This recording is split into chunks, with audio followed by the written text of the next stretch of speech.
ராசிக்காரங்க. மிதுன ராசிக்காரங்க ஜாக்பாட் ராசிகள் இவங்களும் ஒருத்தர் தான். ஏன்னா குரு பகவான் உங்கள் வீட்டிலே இருக்கார். அப்போ என்னது, தொட்டதெல்லாம் வெற்றி. சூப்பர். எது எதில் மெயினாக அப்படின்றத பார்க்கலாம். வழக்கமாக சொல்கிறது தான், பணம் நல்லா கையில் நிற்கும். நீங்கள் வந்து கையில் நிற்கும், குடும்பத்தில் சந்தோஷம் வரும். இப்போ இது எப்படி நம்ம யூஸ் பண்ணிக்கலாம்னா, குடும்பத்தோடு வெளியூர் சந்தோஷமாக போய்ட்டு வரலாம். யாராவது வீட்டில் வந்து இந்த ஊர் போகலாமா அந்த ஊர் போகலாமான்னு ரொம்ப நாளாக கேட்டிருந்தாங்கன்னா இப்போ போயிட்டு வரதுக்கு ஆனால் சரியான டைம். ஃப்ரெண்ட்ஸ் யாராவது ட்ரிப்பு கூப்பிட்றாங்க அப்படின்னா போயிட்டு வரது நல்ல டைம். தூரத்தை யாராவது சொந்தக்காரில் இருக்கீங்க, சொந்தக்காரரை பார்க்க போகணும், இல்லை வெளிநாட்டிலேயே யாரையாவது பார்க்க போகணும் அப்படின்னா ட்ராவலிங் சம்மந்தமாக இது வந்து பக்காவான டைம். ட்ராவலிங் டக்குன்னு அமையும், அது வந்து ரொம்ப சந்தோஷமாகவும் அமையும்.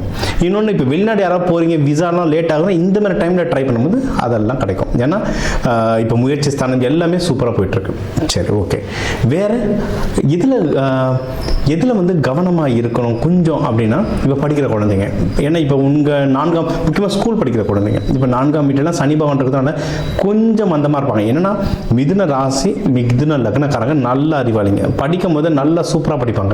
ஆனால் இந்த டைமில் பார்த்தா அப்பா அம்மாவுக்கு தோணும், நல்லா படிச்சுட்டு இருந்தாங்க, இப்போ பார்த்தா கம்முன்னு இருக்கான். நல்லா படிச்சுட்டு இருந்த குழந்தை தான் இப்போ பார்த்தா ரொம்ப மந்தமாக இருக்கான், தூங்கிட்டே இருக்கான். அது இப்போ 10வது 12th எக்ஸாம் எழுதுற நேரத்தில் போய் இப்படி உக்காந்துருக்கான் அப்படின்னு சில பேர் சொல்லுவாங்க. சில பேர் வந்து இத்தனை வருஷமாக கவர்மெண்ட் எக்ஸாம்ஸ்க்கு, இப்போ குரூப் 1 குரூப் 2 கவர்மெண்ட் எக்ஸாம்ஸ்க்கு நல்லா தயாராக இருந்திருப்பாங்க. எக்ஸாம் எழுத நேரத்தில் இப்போ பார்த்தா அப்படியே மந்தமாக இருப்பாங்க. இதெல்லாம் வந்து என்ன கிரக நிலைகள். சனி பகவான் பார்க்கறதுனா அந்த பக்கம் வந்து உங்களுக்கு தாக்கம் கம்மியாக இருக்குது. அப்போது சனி பகவான் தாக்கத்தை குறைக்கிறதுக்கு, உங்களுடைய மூளையும் உடலும் சுறுசுறுப்பாக இருக்கிறதுக்கான விஷயங்களை பண்ணப்போ வந்து அது தானாக ஆக்டிவேட் ஆகிடும். ஒன்று தெய்வ வழிபாடுகள் நம்ம சொல்லுவோம், இன்னொன்று இதை வச்சு நிறைய இந்த தானியங்களை வச்சுலாம் நிறைய பண்ணலாம். ஒரு எக்ஸாம்பிள் என்னென்னா, டீ குடிப்பீங்கல்ல, டீ நார்மலாக குடிக்கிறது ஓகே, ஏலக்காய் போட்டு குடிங்க. ஏன்னா ஏலக்காயில் வந்து புதன் கிரகத்துடைய தாக்கம் ஜாஸ்தியாக இருக்கும். ஏன்னா ஒவ்வொன்றா நான் வந்து இந்த பரிகாரத்தை செய்யுங்க அப்படின்னு சொல்லாமல் நான் அர்த்தம் சொல்லி உங்களுக்கு சொல்கிறேன்.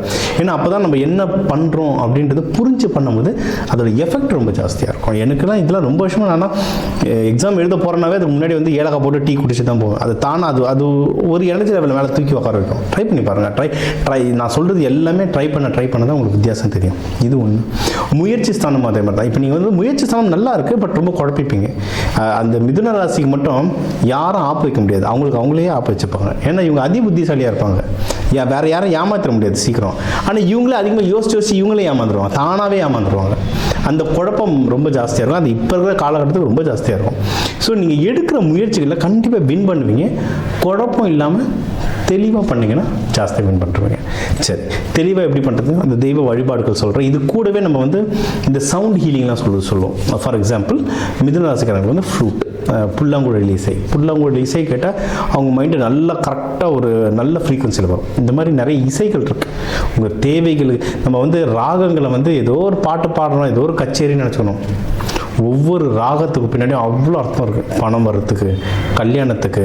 நீங்கள் வந்து இது உத்திரகோசை மங்கை பாட்டெலாம் கேட்டிங்கன்னா அது வந்து குழந்தை பாக்கியத்துக்கு அவ்வளோ ஒர்க் ஆகும். ஸோ இந்த மாதிரி பாட்டுகள் இருக்குது, சவுண்டு தெரப்பின்னு சொல்லுவோம். இதெல்லாம் ட்ரை பண்ணி பார்க்கலாம். மனக்குழப்பங்கள் கம்மியாகிட்டு எடுக்கிற முயற்சிகளில் வின் பண்ணுவீங்க. படிக்கிற குழந்தைங்க நல்லா படிக்கும். ஃபேமிலியோடு நல்லா ட்ராவல் பண்ணலாம். உங்களுக்கு வந்து இது யாருன்னா இதில் வந்து நிறைய பேர் ரொம்ப ரொமான்டிக் பர்சனாக இருப்பாங்க. ஸோ லவ் அமையறதுலாம் நல்லா அமையும். ஏன்னா லவ் பண்ணுறவங்களும் டைம் நல்லாயிருக்கு. அந்த லவ் வந்து நீங்கள் வந்து மேரேஜாக மாற்றுறதுக்கு சரியான டைம் இது. ரொம்ப நல்லாயிருக்கு டைம். அது இப்போ எதிரிகள் தொல்லைலாம் ரொம்ப கம்மியாக இருக்கும் எதிரிகள் தொல்லை. ஸோ வீட்டில் பேசிட்டு அது மேரேஜாக கன்வெர்ட் பண்ணால் ரொம்ப நல்லாயிருக்கு. மேரேஜுக்கே டைம் சூப்பராக இருக்குது. ஒன்றும் அதான் சொல்லலை, இது கண்டிப்பாக உங்களுக்கு வந்து நடக்கும். மேரேஜ் கண்டிப்பாக நடக்கும்.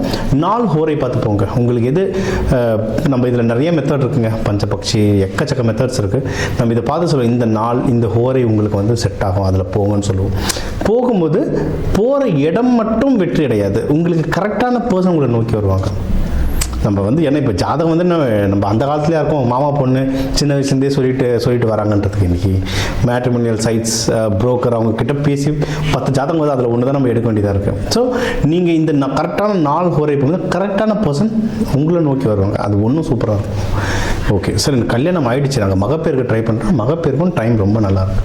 ஸோ நீங்கள் இதுக்கான முயற்சிகள் ஏதோ ட்ரீட்மெண்ட்ஸ் எடுத்துகிட்டு இருக்கீங்கன்னா இதுக்கு வந்து அதெல்லாம் ரொம்ப பக்காவான டைம் இது. ஓகே, ஏதாவது இஷ்யூஸ் இருக்குது, நீங்கள் இதுலேயே நிறைய பேர் இந்த நீதித்துறையிலலாம் இருப்பாங்க, சில கேசஸ்லாம் ரொம்ப நாளாக பெண்டிங் இருக்குது, இல்லை நீங்கள் வேறு ப்ரொஃபஷனாக இருக்கீங்க பட் உங்கள் மேலே ஏதோ ஒரு கேசஸ் இருக்குது, இந்த மாதிரி லிட்டிகேஷன்ஸ் இஷ்யூ இதெல்லாம் குறையத்துக்கு அதிகமான வாய்ப்புகள் இருக்குது. நீங்கள் நம்ம நிறைய சுப நிகழ்ச்சிகள் சொல்லியிருக்கோம், கல்யாணம், மகப்பேறு, நீங்கள் எதனா பிஸ்னஸ் தொடங்கினாலும் அதுவும் சக்ஸஸ் ஆகிறதுக்கு நிறைய வாய்ப்புகள் இருக்குது. இதுக்கெல்லாம் என்ன தேவைப்படும்? பணம் தேவைப்படும், பொருள் உதவியும் தேவைப்படும், மனித உதவியும் தேவைப்படும். இதுவும் தாராளமாக கிடைக்கிறதுக்கு நிறைய வாய்ப்புகள் இருக்குது. சார் எனக்கு காசு வரலையே சார்னுவாங்க, என்னென்ன ட்ரை பண்ணிங்கன்னா யோசிச்சுட்டு இருக்கேன் சார், லோனு கேட்கலான்னு யோசிச்சுட்டு இருக்கேன் சார்னுவாங்க. யோசிச்சுட்டு இருந்தால் எப்படிங்க கைக்கு பணம் வரும்? ஸோ அதுக்கான ஸ்டெப்ஸை எடுத்து வச்சுக்கன்னா உங்களுக்கு வர வேண்டிய உதவிகள் கரெக்டாக வரும். இதுக்கு இன்னும் ஸ்ட்ராங்கான குருமார்களை பிடிங்க, ஜீவ சமாதிகள், குருமார்களை பிடிச்சிங்கன்னா நல்லா இருக்கு. பிஸ்னஸ் பண்ணுற இடத்துல பாலிடிக்ஸ் வந்து கொஞ்சம் தள்ளி இருங்க, பிஸ்னஸ் பண்ணுறதுல கொஞ்சம் உஷாராக இருங்க. நீங்கள் கொஞ்சம் பொறுமையாக யார் என்ன பண்ணான்னு யோசிச்சாலே பிஸ்னஸை முன்னேறிடலாம். ப்ராஃபிட் அதே மாதிரி தான், கொஞ்சம் நஷ்டமாகிற மாதிரி இருந்ததுனாவே காசை வெளியே எடுத்துருங்க. உங்களுடைய பிஸ்னஸ்ஸு இதை கொஞ்சம் நல்லா ஹேண்டில் பண்ணாலே உங்களுக்கு வந்து அதிகமான சுப நிகழ்ச்சிகள் நடக்க நிறைய வாய்ப்புகள் இருக்குது. பர்சனல் விஷயங்களில், வேலை செய்கிறவங்களுக்கு தொழில் விஷயங்களில் ரொம்ப நல்ல டைம் இருக்குது. இதை ஃபாலோ பண்ணுங்கள். நீங்கள் வழிபட வேண்டிய தெய்வம் வந்து கிருஷ்ணர், பெருமாள், நடராஜர், இந்த வழிபாடுகள் ரொம்ப நல்லாயிருக்கும். நீங்களும் புதன்கிழமை புதன் ஹோரையில் வழிபடுத்த நல்லது. பெருமாள், கிருஷ்ணர் வந்து துளசி கொடுத்து வழிபடுங்க. இவராக இருந்தால் நம்ம நடராஜர், சிவபெருமானாக இருந்தால் வில்வம் கொடுத்து அர்ச்சனை பண்ணுங்கள். கோவிலில் வந்து பாசி பயிறு, பச்சை பயிறு இதெல்லாம் அன்னதானமாக கொடுங்க. இப்போ சிவராத்திரி வருது, தைப்பூசம் வருது, பாசி பயிரெலாம் அன்னதானமாக கொடுக்க இந்த பிப்ரவரி மாதம் உங்களுக்கு ஒரு அற்புதமான மாதமாக அமையும். ஸோ நம்ம ஒரு ராசிக்கும் முக்கியமான விஷயங்கள்லாம் கவர் பண்ணிட்டு வந்தோம். என்னென்ன கவர் பண்ணோம்? ஓவராலாக லைஃப் எப்படி இருக்கும், பணம் எந்த அளவுக்கு கையில் இருக்கும், யாருக்கு ஃபேமிலியில் சந்தோஷம் இருக்கும், யார் கொஞ்சம் கேர்ஃபுல்லாக இருக்கும், அதுக்கு என்ன தெய்வ வழிபாடு பண்ணணும், யாருக்கு வேலையில் ப்ரொமோஷன் வரும், வெளிநாடு யார் போகலாம், கல்யாண அமைப்பு யாருக்கு இருக்குது, ஏற்கனவே கல்யாணம் ஆனவங்களுக்கு நல்ல மகப்பேறு வாய்ப்பு யாருக்கு இருக்குது, இந்த மாதிரி யாருக்கு கடன் வாங்குகிற விஷயங்களில் யார் ஜாகிரதையாக இருக்கணும், பிஸ்னஸ் யாருக்கு முன்னேறும், ப்ராஃபிட் யாருக்கு வரும், தூக்கம்லாம் நிம்மதியான தூக்கம் வருதுக்கு என்ன பண்ணணும், இதெல்லாம் மொத்தமாக வாழ்க்கைக்கு தேவையான முக்கியமான விஷயங்கள்லாம் கவர் பண்ணியிருக்கோம். சரிங்களா? இது எல்லாமே பொது பணம். ஓகே, ஏன்னா இப்போ தமிழர்கள்னு எடுத்திங்கன்னா ஒரு ராசிக்கும் 1 கோடி பேர் இருக்காங்க. அந்த 1 கோடி பேருக்கும் நான் பொதுவாக தான் சொல்ல முடியும். ஒவ்வொருத்தரோட நம்ம ஃபிங்கர் பிரிண்ட் மாதிரி தான் அந்த ஜாதகமும், ஒவ்வொருத்தரோட ஜாதகமும் மாறும். ஸோ உங்களுக்கு தனிப்பட்ட கேள்விகள் இருந்தால் என்னோட நம்பருக்கு தாராளமாக கால் பண்ணலாம். இதை வந்து நம்ம தெளிவாக உங்களுக்கு மட்டும் உங்கள் ஜாதகத்தை வச்சு நம்ம சொல்லலாம். இதை தாண்டி இந்த நவகிரகங்களையும் பஞ்சபூதத்தையும் எப்படி ஆக்டிவேட் பண்ணுறது, இல்லை எப்படி பேலன்ஸ் பண்ணுறதுன்ற பயிற்சிகள் சொல்கிறோம். இது வந்து நவ தானியங்களை வச்சு சொல்லுவோம், கலருங்களை வச்சு சொல்லுவோம். ஏன்னா ஒரு சாமிக்கும் ஒரு கலர். அம்பாளுக்கு வந்து சிகப்பாக போடுறோன்னா ஏன், காளி அம்மாவுக்கு சிகப்பாக போடுறோன்னா ஏன், துர்கைக்கு சிகப்பாக போடுறோம் ஏன், தட்சிணாமூர்த்திக்கு மஞ்சள் கலர் வஸ்திரம் சாத்துறோம் ஏன், இது எல்லாத்துக்கு பின்னாடி ரீசன் இருக்குது. அதை இப்போ சயின்டிஃபிக்காகவே எக்ஸ்பிளைன் பண்ணி ரிசல்ட்டோடு தராங்க. சரிங்களா? இந்த பயிற்சிகள் எல்லாம் கொடுக்குறோம். இதை கற்றுக்கிட்டிங்கன்னா, இதை ஏன் கற்றுக்கணும் அப்படின்னா, நம்மளுக்கு என்ன பிரச்சனை, என்ன தோஷம் வந்தாலும், சனி பயிற்சி நடந்தாலும், ராகு பயிற்சி நடந்தாலும், நமக்கு வந்து எப்படி அந்த கிரகத்தை பேலன்ஸ் பண்ணணுன்றது தெரிஞ்சிடுச்சுன்னா நம்ம கையில் தாங்க எல்லாமே, நம்ம கையில் இருக்குது. அதை சொல்ல எல்லாமே நம்ம கையில்னுவாங்கள்ல, அதுதான். சரிங்களா? ஸோ இதை ஃபுல்லாக ஃபாலோ பண்ணுங்கள். உங்களுக்கு எதனா டவுட் இருந்தால் தாராளமாக கேளுங்க.